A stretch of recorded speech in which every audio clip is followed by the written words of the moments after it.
My daughter stopped calling me Dad 3 months ago. My name is Nolan, 55 years old.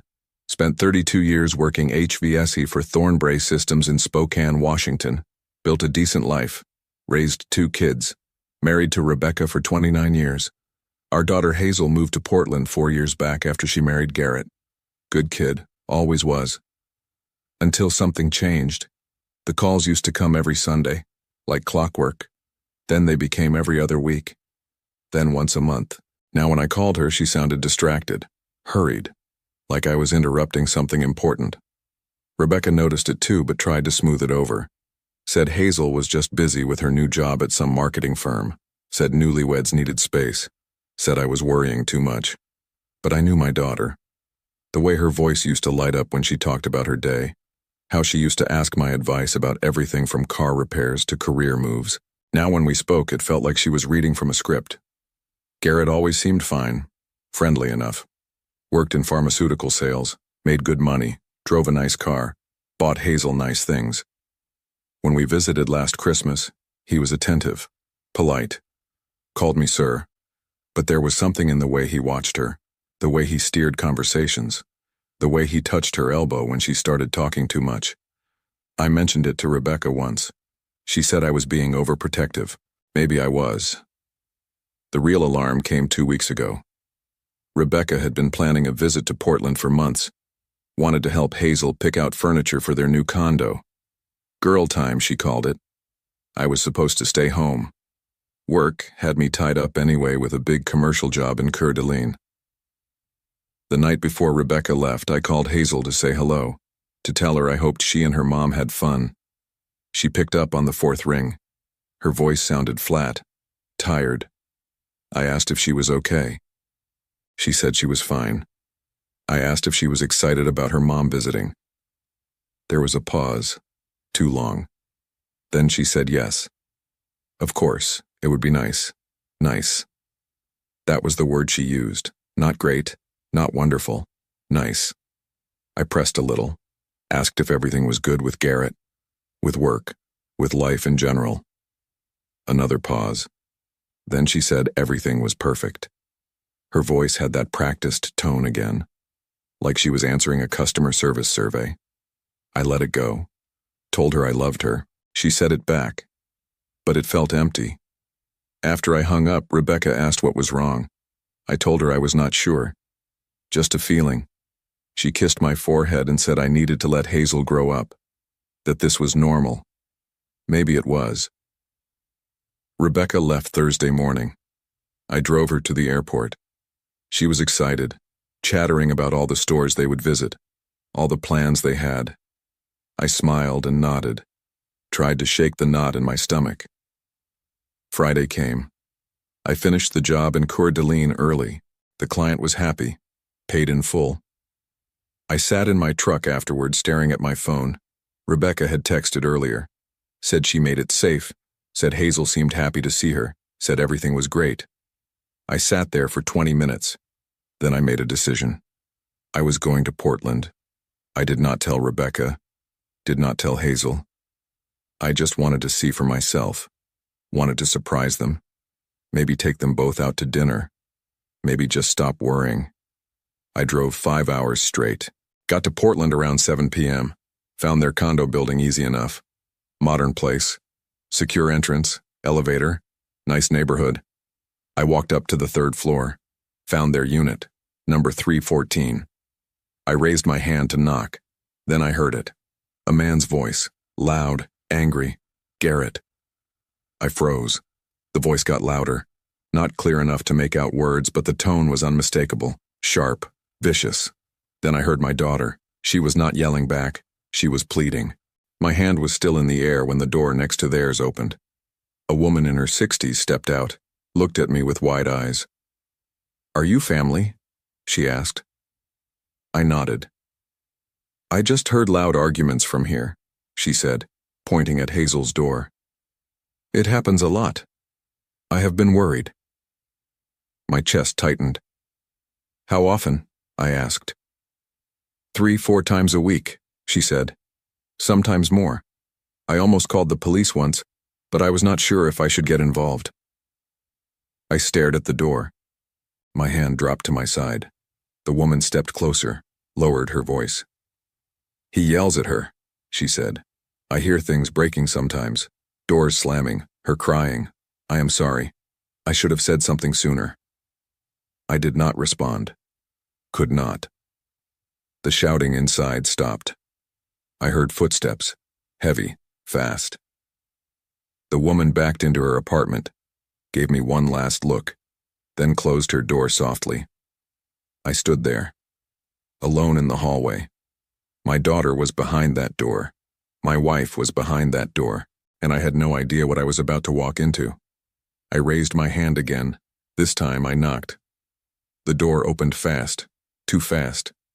Garrett stood there, shirt untucked, face red, eyes hard. Then he saw me. His expression shifted, smoothed out, like someone flipping a switch. "Nolan," he said. Big smile, fake as plastic. "What a surprise. We were not expecting you." I did not smile back. "Where's Hazel?" I asked. "She's just getting cleaned up," he said. Stepped aside, gestured me in. "Come on in. Rebecca will be thrilled." I walked past him. The living room looked normal, clean, organized, no broken things, no sign of what I had just heard. But there was tension in the air, thick, unmistakable. Rebecca came out of the kitchen. Her face lit up when she saw me. "Nolan, what are you doing here?" I hugged her, looked over her shoulder toward the hallway. "Finished work early," I said. "Thought I would surprise you." She laughed, squeezed my arm. "Hazel will be so happy," she said. But when Hazel came out of the bedroom 2 minutes later, she did not look happy. She looked pale, eyes puffy, like she had been crying. She saw me and stopped in the doorway. "Dad," she said, soft, almost like a whisper. I walked over, pulled her into a hug. She hugged back, too tight, like she was holding on to something. "You okay?" I whispered.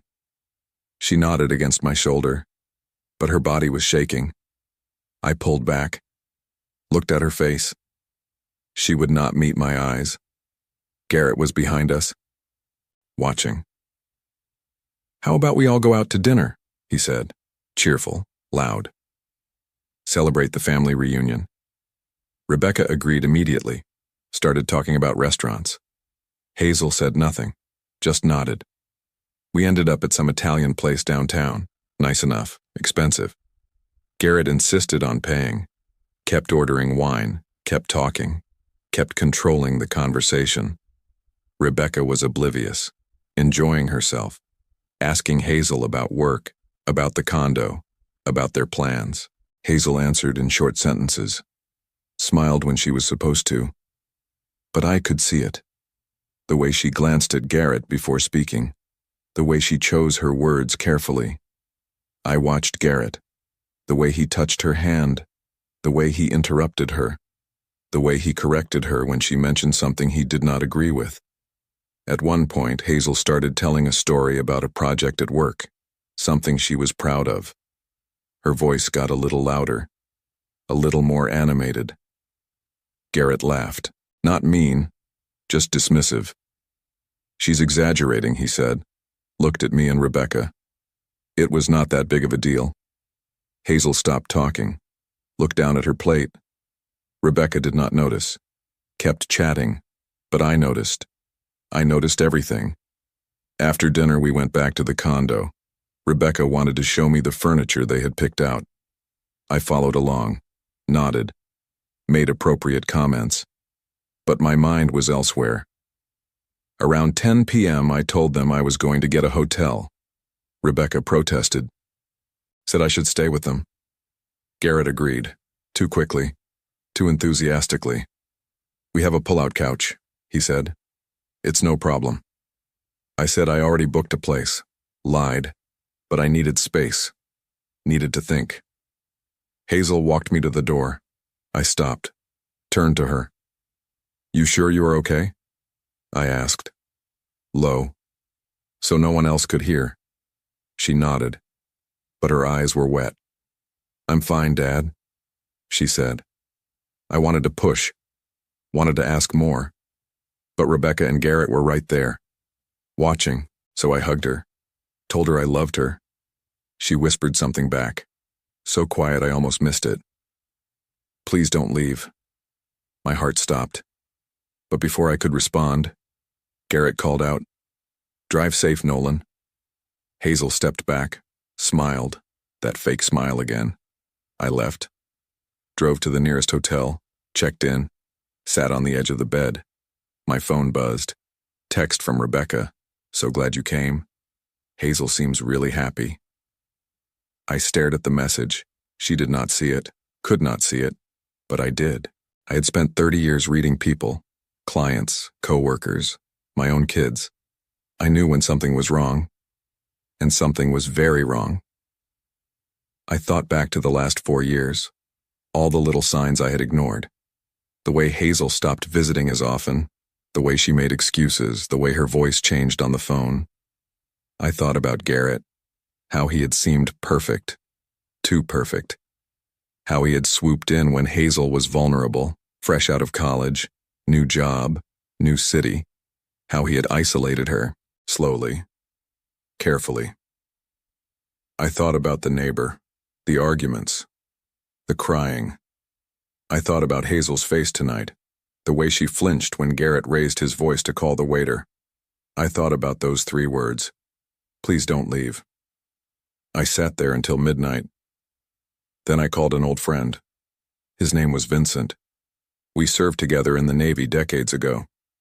He had gone into private investigation after he got out. Lived in Seattle now. We still talked a few times a year. He picked up on the second ring. Nolan, he said. It's late, you okay? I told him everything. The calls, the visit, the neighbor, the dinner. He listened, did not interrupt. When I finished, he was quiet for a moment. Then he said, You want me to look into him? Yes, I said. Give me 2 days. Vincent said, I will find out who this guy really is. I thanked him, hung up. Then I lay back on the bed, stared at the ceiling. I was not leaving Portland. Not yet. Not until I knew my daughter was safe. I woke up at 6 a.m., checked my phone. Nothing from Vincent yet. Rebecca had texted again late last night. Said she was having a wonderful time. Said Hazel seemed more relaxed today. I did not respond. I showered, got dressed, drove back to the condo building, parked across the street, waited. I was not sure what I was looking for, just needed to see. Around 8 a.m., Garrett left. Suit and tie, briefcase, got into his BMW, drove off.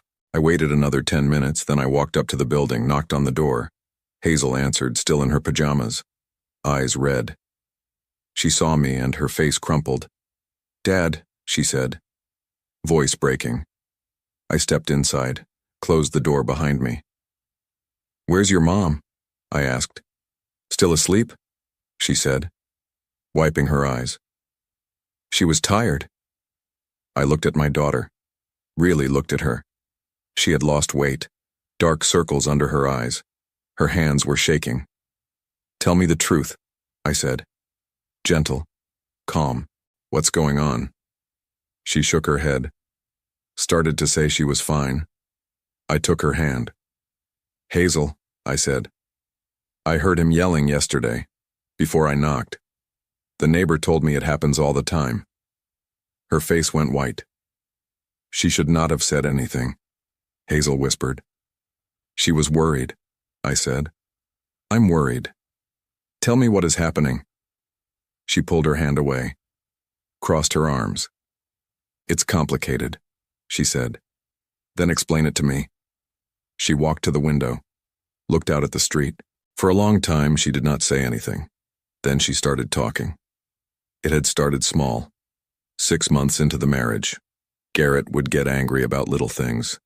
Dishes left in the sink, her forgetting to text him back, her spending time with her friends. At first, she thought it was stress. His job was demanding. He traveled a lot. She made excuses. But it got worse. He started tracking her phone, questioning where she went, who she talked to. He did not like her coworkers, did not like her going out after work, did not like her calling me and Rebecca too much.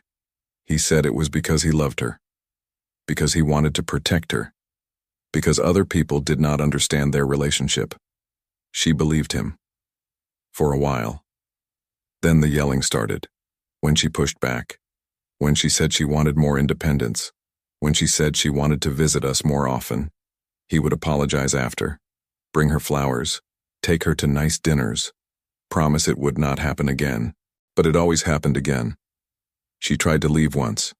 3 months ago. Packed a bag. Called a friend. Garrett came home early. Found her. Broke down. Cried. Said he would get help. Said he could not live without her. Said he would change. She stayed. But nothing changed.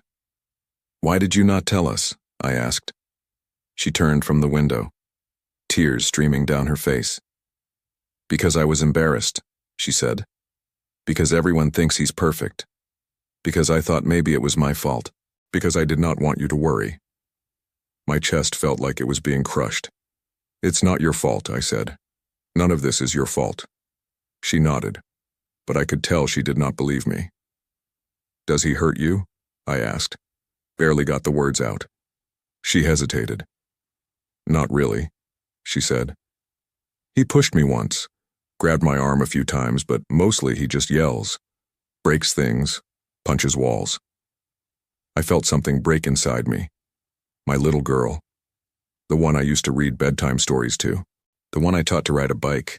The one who used to laugh at my terrible jokes. She was trapped and I had not seen it. You need to leave, I said.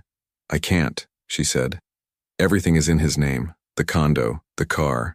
I don't have anywhere to go. You have us, I said. You always have us. She shook her head. He will not let me go, she said. He said if I ever try to leave again, he will make sure I lose everything. My job, my reputation. He knows people. He said no one would believe me. I walked over, put my hands on her shoulders. Listen to me, I said. We are getting you out of here, today. She looked up at me, scared, hopeful. How? Let me handle it, I said. Rebecca woke up 20 minutes later, came out of the guest room smiling. Then she saw Hazel's face, saw my face. What's wrong? She asked. I told her, everything. She sat down on the couch, hands over her mouth, crying. Hazel apologized, kept saying she was sorry for not telling us sooner. Rebecca pulled her into a hug, held her. We're taking you home, Rebecca said. Right now. But Hazel shook her head. He'll just come after me, she said. He knows where you live. He will show up, make a scene, convince everyone I'm crazy. She was right. Guys like Garrett did not just let go. They doubled down, got meaner, more controlling. I needed a plan. My phone buzzed. Text from Vincent. Call me. I stepped into the hallway, dialed him. Found some interesting things, Vincent said. Your son-in-law has a history. What kind of history? Restraining order from an ex-girlfriend 4 years ago. Dropped because she moved out of state. Another ex filed a harassment complaint but did not press charges. Got fired from his last job for aggressive behavior toward a female colleague. Company settled quietly. My hands clenched. Can you send me everything? Already did, Vincent said. Check your email. But Nolan, this guy is dangerous. If your daughter wants out, she needs to be smart about it. I know, I said. You need a lawyer, a good one. And she needs to document everything. Pictures, texts, recordings if possible. I'll handle it, I said. I hung up. Checked my email. Vincent had sent a full report. Pages of information, court documents, statements from former colleagues. This man had been hurting women for years, and I had let him marry my daughter. I went back inside, showed Hazel and Rebecca the report. Hazel read it. Her face went pale. I didn't know, she whispered. He never told me. Of course he didn't, Rebecca said. Men like him never do. I knelt down in front of Hazel. Here's what we're going to do, I said. We're going to get you out of here safely. We're going to get you somewhere he can't find you. And then we're going to make sure he never hurts you again. How? Hazel asked. I looked at Rebecca, then back at Hazel. Trust me, I said. For the first time in months, I saw something change in my daughter's eyes. Hope. We spent the rest of the morning planning. Rebecca called a lawyer friend back in Spokane, woman named Patricia who specialized in domestic cases. She agreed to consult over the phone. Patricia was blunt. Your daughter needs to leave while he's at work, she said. Take only what's necessary. Don't tell him where she's going. File for a restraining order immediately. Document everything. I asked about the condo, the car, all the things in Garrett's name. Those are material things, Patricia said. Her safety matters more. We'll deal with the rest later. Hazel was scared, kept saying Garrett would find out, would come after her. Patricia's voice softened. He probably will try, she said. That's why you need to move fast. And you need evidence. Photos of any injuries, screenshots of threatening texts, testimony from witnesses. I thought about the neighbor. There's a woman next door, I said. She's heard the arguments. She said she almost called the police. Get her statement, Patricia said, in writing if possible. After the call ended, I knocked on the neighbor's door. She answered cautiously, saw me and relaxed slightly. Is she okay? The woman asked.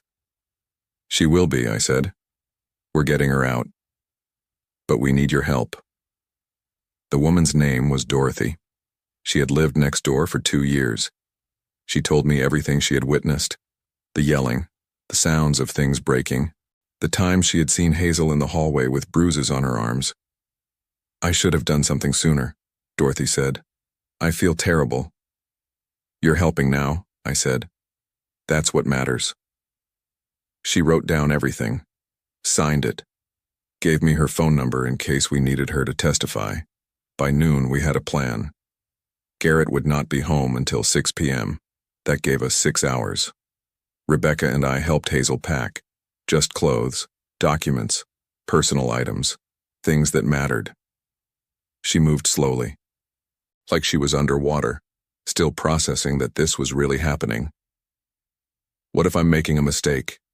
She asked, holding a framed photo of her and Garrett from their wedding day. Rebecca took the frame from her hands. Set it down. You're not, Rebecca said, firm, kind. You're saving yourself. We loaded everything into my truck. 3 bags, 1 box. That was it. 4 years of marriage reduced to a small pile of belongings. Hazel stood in the doorway, looking back at the condo. I really loved him, she said. Quiet. Sad. I know, I said. I thought he would change. They never do, Rebecca said. We left. Drove straight to the police station. Hazel filed a report. Showed them the bruises on her arm from 2 days ago when Garrett had grabbed her during an argument. Showed them text messages. Long strings of him demanding to know where she was, who she was with, accusing her of lying, threatening to take her car keys, threatening to call her boss. The officer taking the report was young, female. She listened carefully, asked good questions. We can help you file for a restraining order, she said, but it will take a few days to process. In the meantime, do not go back to that condo.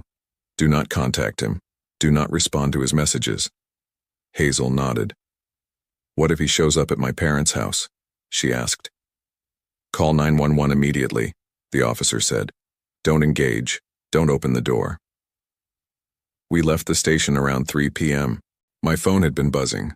Multiple calls from an unknown number. I checked the voicemail. It was Garrett. Hey, Nolan. Just calling to see if you're still in town.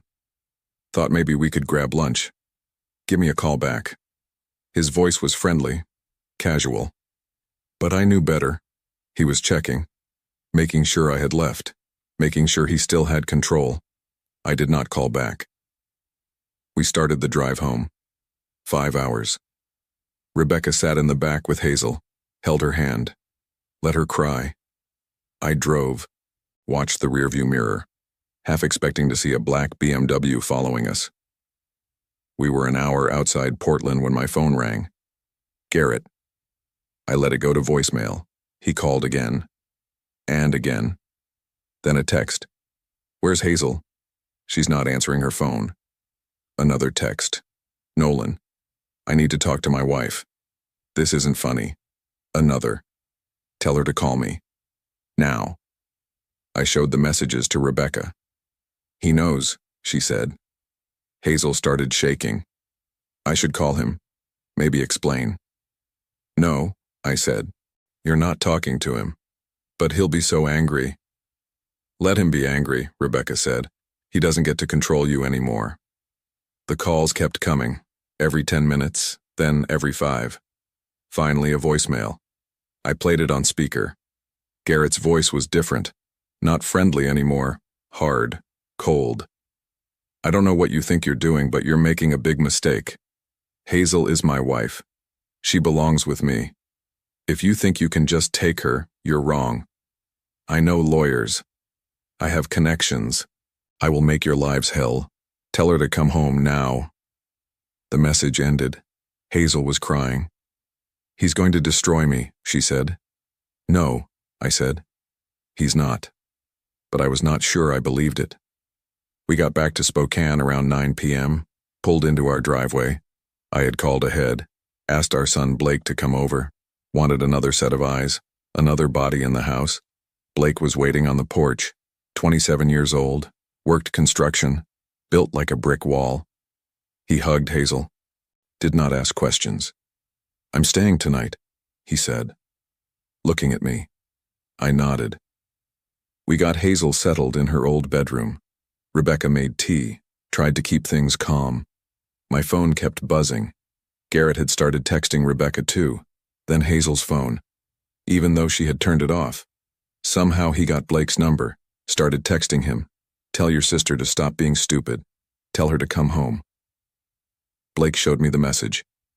Want me to respond? He asked. No, I said. Don't engage. Around 11 p.m. there was a knock on the door. We all froze. Blake looked through the window. It's a cop, he said. I opened the door. 2 officers stood there, young guy and an older woman. Evening, the woman said. We got a call about a possible kidnapping. Someone saying his wife is being held against her will at this address. My stomach dropped. That's not what's happening, I said. Can we speak with her? The woman asked. Hazel came to the door. Pale, scared. I'm here by choice, she said. I left my husband. I filed a police report in Portland. The officers looked at each other. Your husband says you're not thinking clearly, the male officer said. Says your family is manipulating you. They're not, Hazel said. Stronger now. I left because he's abusive. I have documentation. I have witnesses. The female officer softened. Do you feel safe here? She asked. Yes, Hazel said. Do you want to go back to Portland? No. The officers nodded. All right, the woman said. But just so you know, he filed a missing person report. We had to check it out. She's not missing, I said. She's home. The officers left. Blake locked the door behind them. This guy's not going to stop, he said. I know, I said. Hazel sat down on the couch, put her head in her hands. I should have just stayed, she said. This is going to get worse. Rebecca sat next to her. No, you did the right thing. But I could see the fear in everyone's eyes. Garrett was not going to let this go. He was going to fight, and I needed to be ready. The next 2 days were a nightmare. Garrett called constantly, left voicemails that started off pleading and ended with threats. He texted, emailed, even tried to contact Hazel's old friends asking if they had seen her. He filed complaints with the Portland police saying I had kidnapped his wife, that I had brainwashed her, that she was not mentally stable. Patricia, the lawyer, filed the restraining order paperwork, but it would take another 3 days to be finalized. In the meantime, Garrett hired his own lawyer, some expensive firm out of Seattle. They sent a letter demanding Hazel return to Portland immediately or face legal consequences for abandoning the marriage and taking community property. Hazel barely slept, barely ate, just sat in her room staring at the wall. Rebecca tried to comfort her, tried to keep her busy, but the fear had set in deep. Blake stayed at the house, took time off work, said he was not leaving until this was over. I spent the days gathering more evidence, reached out to Vincent again, asked him to dig deeper into Garrett's past. Vincent came through. He found the ex-girlfriend who had filed the restraining order. Her name was Lauren. She lived in Denver now. Vincent gave me her number, said she was willing to talk. I called her that evening. Lauren was cautious at first, asked who I was, why I was contacting her. I explained, told her about Hazel, about everything that had happened. There was a long silence. Then Lauren started talking. She had dated Garrett 6 years ago, met him at a work conference. He was charming, successful, said all the right things. 3 months in, he moved into her apartment. 6 months in, he started controlling her life, who she talked to, where she went, what she wore. He checked her phone, followed her, accused her of cheating constantly. When she tried to break up with him, he threatened to ruin her career, sent emails to her boss, to her co-workers, spread rumors, made her life hell. She finally got a restraining order, but even then, he followed her, showed up at her workplace, sent her letters. She ended up quitting her job and moving across the country just to get away from him. "I'm sorry your daughter's going through this," Lauren said. "I should have pressed charges. Maybe if I had, he wouldn't have found someone else to hurt." "It's not your fault," I said. "Tell her to be careful," Lauren said. "Guys like him don't stop.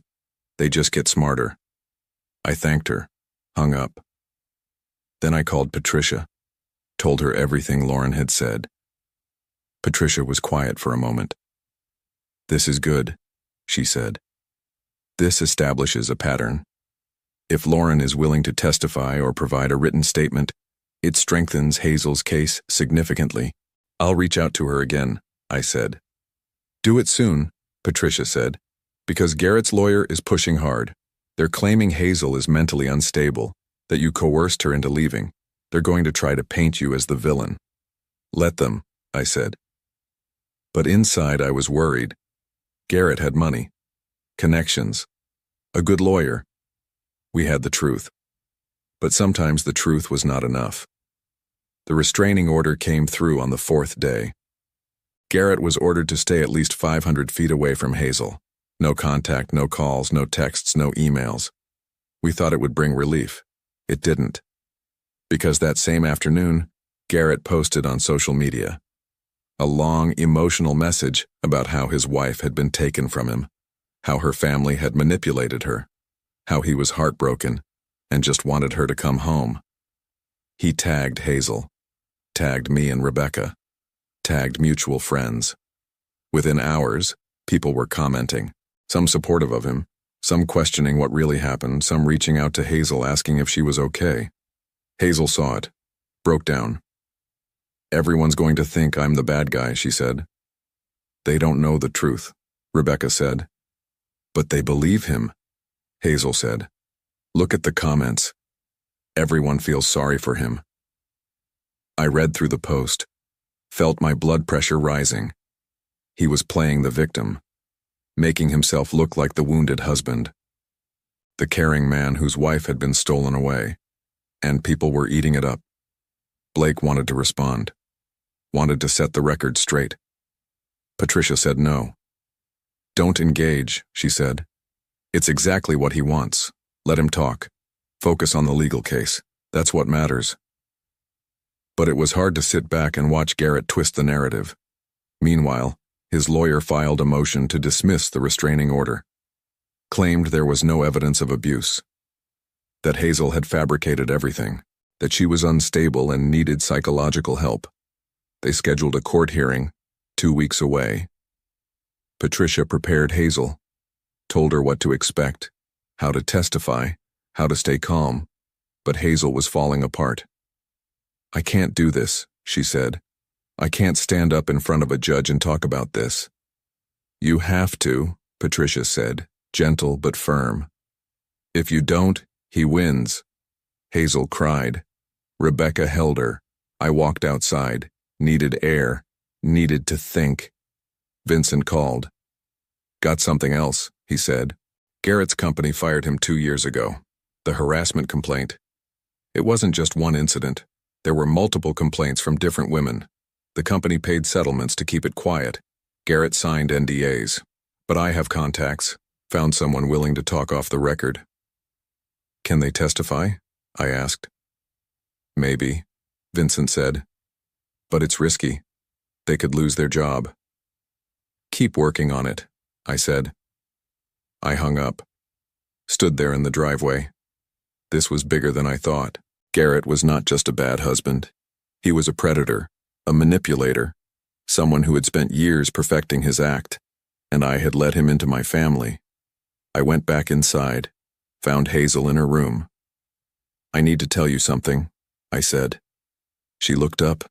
I sat down next to her, told her about Lauren, about the complaints at his job, about everything Vincent had found. Her face went pale. "I didn't know," she whispered. "I thought I was the only one. I thought maybe I really was the problem." "You were never the problem," I said. She cried, long and hard. When she finally stopped, she looked at me. "I want to fight him," she said. "I don't want him to do this to anyone else." "Then we fight," I said. Over the next week, we built our case. Lauren agreed to provide a written statement. Vincent tracked down 2 other ex-coworkers who had filed complaints against Garrett. They agreed to testify if needed. Dorothy, the neighbor, provided more details, times, dates, specific incidents. Patricia compiled everything into a thick file. "This is solid," she said. "If the judge sees all of this, the restraining order will stand, and Hazel can file for divorce without contestation." But the night before the hearing, Garrett made one last move. He filed an emergency motion claiming Hazel had stolen property from their condo, electronics, jewelry, family heirlooms, demanded their immediate return or criminal charges. It was complete fiction. Hazel had taken nothing but her own clothes and personal items, but it was enough to throw doubt into the mix.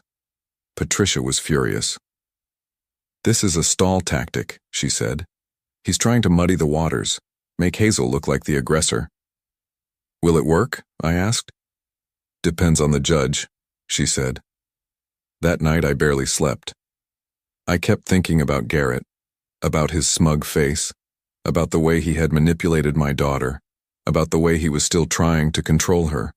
And I realized something. This was not going to end in a courtroom.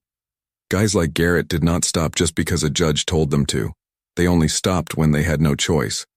And I was going to make sure he had no choice. The courthouse was cold, sterile, felt wrong.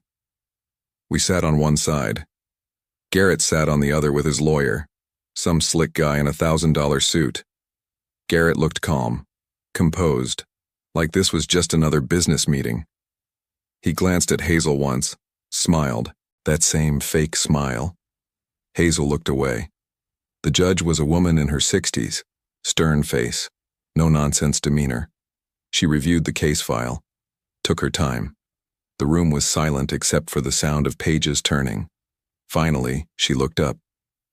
"This is a hearing regarding a restraining order filed by Hazel against her husband Garrett.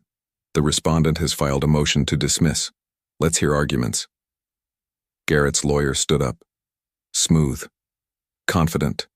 He argued that Hazel had left voluntarily, that there was no evidence of abuse, that the so-called witnesses were biased, that the bruises in the photos could have come from anywhere. He painted Hazel as unstable, manipulated by her family, someone who regretted her marriage and was looking for an easy way out. He was good. I hated that he was good. Then Patricia stood up. She presented the evidence calmly, methodically. The photos, the texts, Dorothy's testimony, the police report, Lauren's statement. She presented the complaints from Garrett's former workplace, the pattern of behavior, the history of control and manipulation. She spoke clearly, directly, and I could see the judge listening, really listening. Garrett's lawyer tried to object, tried to claim the prior complaints were irrelevant, but the judge overruled him. When Patricia finished, she sat down. The judge looked at Garrett. "Do you wish to testify?" she asked. Garrett stood, adjusted his tie. "Yes, Your Honor," he said. He spoke for 10 minutes, talked about how much he loved Hazel, how confused he was, how he just wanted his wife back. He cried. Actually, cried. I wanted to stand up and call him out. But Patricia had warned me. Stay quiet. Let the process work. When Garrett finished, the judge looked at Hazel. "Do you wish to testify?" Hazel stood, shaking, pale. "Yes, Your Honor." She walked to the stand, sat down. The judge asked her to describe the relationship, to explain why she left. Hazel spoke quietly at first, haltingly, but as she continued, her voice got stronger. She described the isolation, the control, the yelling, the times he grabbed her, the times he threatened her, the way he made her feel like she was losing her mind. She described the fear, the constant anxiety, the feeling of being trapped. She looked at the judge. "I left because I was afraid," she said. "I'm still afraid. I just want to be left alone." Garrett's lawyer tried to cross-examine her, tried to poke holes in her story. But Hazel did not back down. She answered every question, calmly, truthfully. When it was over, she sat back down next to me. I took her hand, squeezed it. The judge reviewed her notes. Then she looked up.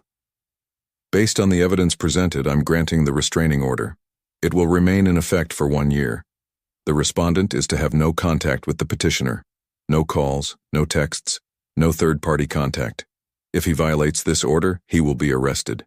Garrett's face went red. His lawyer leaned over, whispered something to him. Garrett stood up, looked at Hazel. "This isn't over," he said. Low, threatening. The judge's gavel came down. "Mr. Garrett, if you make one more comment, I will hold you in contempt. Sit down." He sat, but the look he gave Hazel was pure rage. We left the courthouse quickly. Patricia walked us to the car. "You did great," she said to Hazel. "This is a big step." Hazel nodded, but she looked exhausted. "What happens now?" Rebecca asked. "Now we file for divorce," Patricia said, "and we make sure he complies with the order." We drove home. No one spoke much, but I could feel the tension, the sense that this was not over. Garrett was not the kind of man who accepted defeat. I was right. Over the next 3 days, Garrett tried everything. He sent letters to the house, not directly to Hazel, but to Rebecca and me. Long letters about how we had ruined his life, how we had turned his wife against him. He hired a private investigator. The guy followed Hazel, followed Rebecca, followed me. We reported it. But the investigator claimed he was not violating the restraining order because he was not making direct contact. Garrett called Hazel's workplace, tried to get her fired, claimed she was mentally unstable, that she was a liability. Her boss called her in, asked what was going on. Hazel explained, showed him the restraining order. Her boss believed her, but it was humiliating. Then Garrett started contacting Hazel's friends, mutual friends from college, from work, spinning his version of events, asking them to convince Hazel to come back. Some believed him. Some cut ties with Hazel. Some sent her messages saying she was making a mistake. It was wearing her down. "I can't keep doing this," she said one night. "He's everywhere. I can't escape him." "We'll figure it out," I said. But I was not sure how. Then Vincent called. "I think I found something," he said. "Something big." I put him on speaker. Hazel, Rebecca, Blake, and I all listened. Garrett's been lying about his job, Vincent said. He claimed he works in pharmaceutical sales. He doesn't. He got fired from that position 18 months ago, the harassment complaints. So what's he been doing? I asked. Living off credit cards and a trust fund from his parents. But here's the interesting part. His parents cut him off 6 months ago. They found out about his behavior, about the complaints, about the fact that he got fired. How do you know this? I asked. I tracked down his father, retired judge living in Connecticut. He was willing to talk, said his son is troubled, said they tried to get him help but he refused, said they're not supporting him anymore. I looked at Hazel. Do his parents know about the restraining order? I asked Vincent. Not yet, Vincent said, but they should. Can you send me their contact information? I asked. Already in your email, Vincent said. I thanked him, hung up. Then I looked at Hazel. I'm going to call them, I said. Why? She asked. Because they need to know what their son is doing. I called Garrett's father that evening. His name was Harold. His voice was tired, worn down. I introduced myself, told him who I was. I know who you are, Harold said. My son has been complaining about you for days. Then you need to hear the truth, I said. I told him everything, the abuse, the restraining order, the stalking, the manipulation. Harold was quiet for a long time. Then he said, I believe you. You do? I asked, surprised. My son has been this way his whole life, Harold said. His mother and I tried everything. Therapy, interventions, nothing worked. He's incapable of taking responsibility, incapable of change. He's terrorizing my daughter, I said. I know, Harold said. And I'm sorry, truly, but there's nothing I can do. We cut him off financially months ago. We've washed our hands of him. He's violating a restraining order, I said. Then he should be arrested, Harold said. It's not that simple, I said. He's careful, uses third parties, stays just inside the law. Harold sighed. My son is very good at being just inside the law, he said. It's why he's never faced real consequences. I felt a weight in my chest. There has to be something, I said. Harold was silent for a moment. Then he said, There is one thing. What? Garrett has a trust, set up by his grandmother before she died. He doesn't get full access to it until he's 35, but there's a clause. If he's convicted of a crime or found to be in violation of a court order, the trust is revoked. The money goes to charity. How much money? I asked. $3 million. My mind started racing. If he violates the restraining order, I said, if we can prove it, he loses everything. Exactly, Harold said. Would you testify to that? I asked. If it keeps him from hurting your daughter? Harold said. Yes. I thanked him, hung up. Then I turned to Hazel. We're going to end this, I said, once and for all. We set the trap carefully. Patricia reviewed the restraining order with us, explained exactly what constituted a violation, direct contact, third-party contact made on his behalf, presence within 500 feet of Hazel. The private investigator Garrett hired was technically legal, annoying but legal, but if we could get Garrett to make direct contact, if we could prove it, he would be in violation, and then we could use Harold's testimony about the trust. The plan was simple. Hazel would go out in public. Somewhere Garrett would likely see her. Somewhere he would not be able to resist approaching her.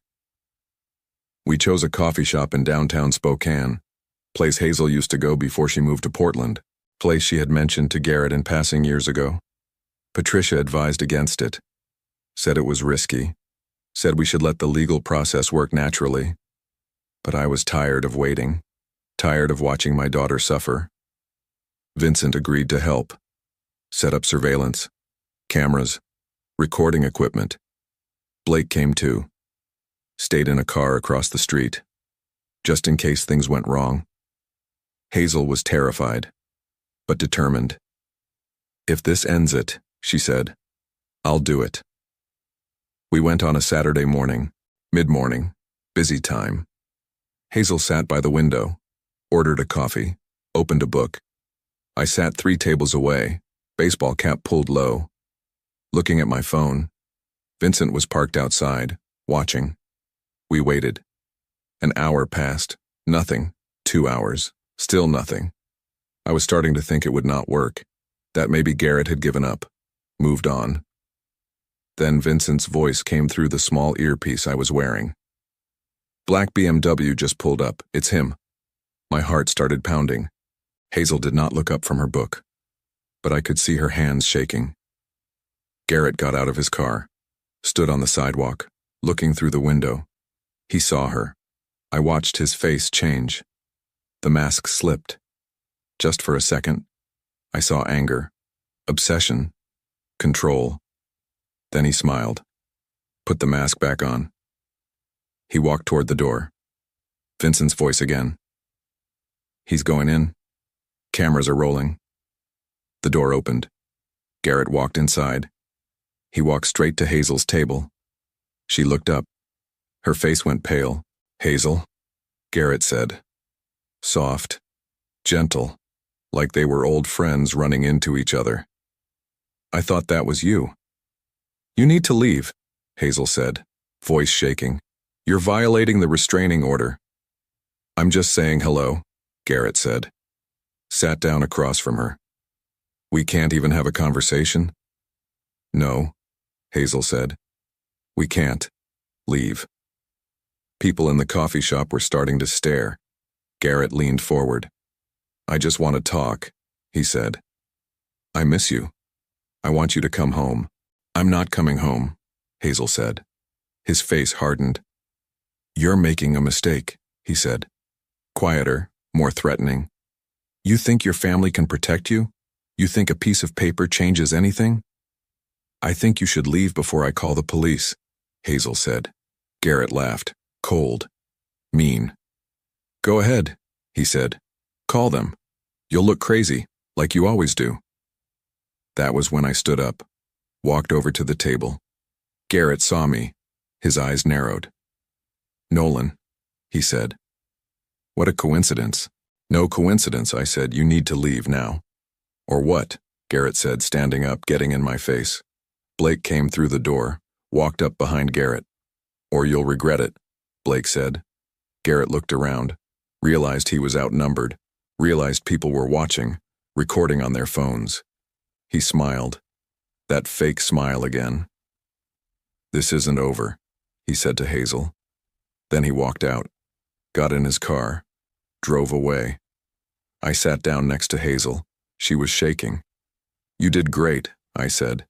Vincent came in 5 minutes later. Got everything, he said. Showed us the footage on his phone. Clear video of Garrett approaching Hazel, sitting down, refusing to leave, making threats, perfect violation. We went straight to the police station, filed a report, showed them the video. They issued a warrant for Garrett's arrest. He was picked up that afternoon. The hearing happened 3 days later. Garrett showed up with his lawyer. But this time, he looked different. The confidence was gone. He looked tired, angry, cornered. The judge reviewed the evidence, watched the video, read the police report.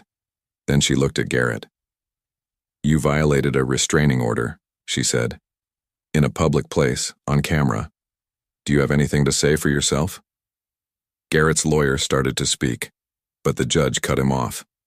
I asked your client, she said. Garrett stood. It was a misunderstanding, he said. I just wanted to talk to my wife. She's not your wife anymore, the judge said, or she won't be soon. And even if she was, you were ordered to stay away from her. You didn't, that's contempt of court. Your Honor, Garrett's lawyer tried again. Save it, the judge said. I'm sentencing Mr. Garrett to 30 days in jail and extending the restraining order for an additional 2 years. If he violates it again, the sentence will be much longer. Garrett's face went white. 30 days, he said, for talking to someone? For stalking, harassment, and violating a court order, the judge said. Be grateful it's not more. The bailiff took him away. Garrett looked back at Hazel one last time, but the anger was gone. replaced with something else. Fear, defeat. We walked out of the courtroom. Patricia was smiling. "That went better than I expected," she said. "What about the trust?" I asked. Patricia nodded. "I've already contacted Garrett's father. He's working with the trustees to invoke the clause. Garrett's conviction for violating the restraining order is enough. The money will be revoked." Hazel looked at me. "Is it really over?" she asked. "It's over," I said. We went home, had dinner as a family. Blake cooked, made steaks and baked potatoes. We sat around the table, talked, laughed. For the first time in months, Hazel smiled. A real smile. Rebecca cried happy tears. "I'm so proud of you," she said to Hazel. Hazel hugged her, hugged me, hugged Blake. "Thank you," she said, "for not giving up on me." "We never would," I said. The divorce was finalized 8 weeks later. Garrett did not contest it, could not afford to. His trust was gone. His savings were gone. His reputation was destroyed. He served his 30 days. When he got out, he left Washington, went back east somewhere. We did not care where. Hazel started therapy, started rebuilding her life, got a new job at a marketing firm in Spokane, moved into a small apartment downtown. She was different, quieter, more cautious, but stronger too, like she had been through fire and come out the other side. 6 months after the divorce, she started dating again. Someone from work. Good guy, patient, kind. I met him once. Seemed decent. She was happy. Or at least she was getting there. Rebecca and I went back to our normal lives. I returned to work. Fixed air conditioners, installed heaters, simple work, honest work. But I thought about Garrett sometimes. About how close we had come to losing Hazel. About how many warning signs I had missed. I thought about all the other women out there in similar situations. Trapped, scared, alone. I called Vincent one day. "You ever think about doing more of this kind of work?" I asked. "What do you mean?" he said. "Helping people get out of bad situations," I said. "Gathering evidence, building cases." Vincent was quiet for a moment. "I'd consider it," he said. "Good," I said, "because I think there's a lot of people who need help." "You thinking about a career change?" Vincent asked. "Maybe," I said. "When I retire. Could be a way to make a difference." Vincent laughed. "Let me know when you're ready," he said. "I'll teach you everything I know." I hung up, smiled. Rebecca asked what I was smiling about. "Just thinking," I said. She kissed my cheek, went back to her book. I sat there on the porch, watched the sunset, thought about my daughter, about how strong she had become. Garrett lost everything: his wife, his money, his freedom, his reputation. The trust fund that was supposed to set him up for life went to a women's shelter charity instead. His parents disowned him completely. Last I heard, he was working some dead-end job in Connecticut, living in a basement apartment, still playing the victim to anyone who would listen. But nobody believed him anymore. The court records were public. The pattern was clear. He would carry that mark for the rest of his life. Some battles you fight with your fists, some you fight with your head. This one, we fought with the truth.